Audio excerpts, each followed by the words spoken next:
जिन भी भाइयों का एग्ज़ाम इस बार ALP CBT 2 में होने वाला है, उनको इन सभी बातों का जानकारी होना ज़रूरी है कि आपका ALP CBT 2 में दो एग्ज़ाम होता है, पार्ट ए और पार्ट बी के रूप में, जिसका ये आपका मेरिट बनने में पार्ट ए का मार्क्स का योगदान होता है। तो आपका पार्ट ए का मार्क्स का वैल्यू तब बनेगा जब आप पार्ट बी में क्वालिफाई कर पाएंगे। मतलब आपको पार्ट बी में क्वालिफाई करने के लिए 35% मार्क्स आना ज़रूरी है।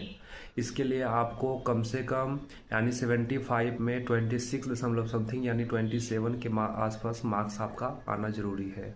लेकिन आपको 27 मार्क्स लाने के लिए कम से कम अटेम्प्ट एक अच्छा खासा अटेम्प्ट लेना पड़ेगा, ठीक है। क्योंकि पिछले बार से जो ये टेक्निकल पार्ट बी का जो क्वेश्चन का पैटर्न इस तरह से चेंज कर दिया है कि आजकल प्रीवियस ईयर पढ़ने से पॉसिबल होने वाला नहीं है। यदि पिछले बार अनुसार से क्वेश्चन फिर से यदि पूछ दे तो बहुत सारे बच्चों को प्रॉब्लम आ सकती है।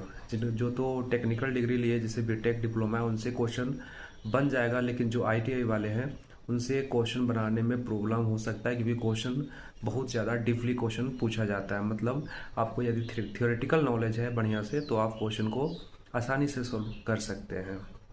तो आपको पार्ट बी में पास करने के लिए आपको अभी से ही ये निम्मी पब्लिकेशन का एक ऑब्जेक्टिव बुक है, क्योंकि टाइम बहुत कम है इसलिए मैं ऑब्जेक्टिव बुक को प्रीफर करने के लिए बोल रहा हूँ कि ऑब्जेक्टिव बुक को थोड़ा सा क्वेश्चन को उसका सही से पढ़िए और उसका जो भी एनालिसिस है उसको देखिए। और प्रीवियस ईयर जो पिछले साल 2024 का वैकेंसी में जो आपका ट्रेड में क्वेश्चन पूछा गया उस क्वेश्चन को पढ़िए, समझिए, क्योंकि में भी चांस ऐसा है कि पिछले साल के अनुसार से ही इस बार भी क्वेश्चन पूछा जा सकता है।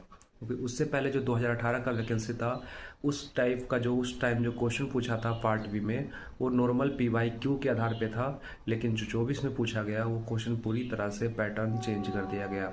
इसीलिए आपको पार्ट बी में यदि क्वालिफाई होना है तो 2024 का प्रीवियस ईयर क्वेश्चन को लगाइए और निम्मी पब्लिकेशन के बुक को उसका जो ऑब्जेक्टिव बुक है उसको क्वेश्चन को सही से एनालिसिस करिए, बढ़िया से डिस्कस करिए। क्योंकि आपका पार्ट ए में यदि कितनों भी मार्क्स से आप यदि पार्ट बी में फेल कर जाते हैं तो आपका कोई फ़ायदा नहीं है पास होने का, मतलब पार्ट ए में 90 प्लस लाने का।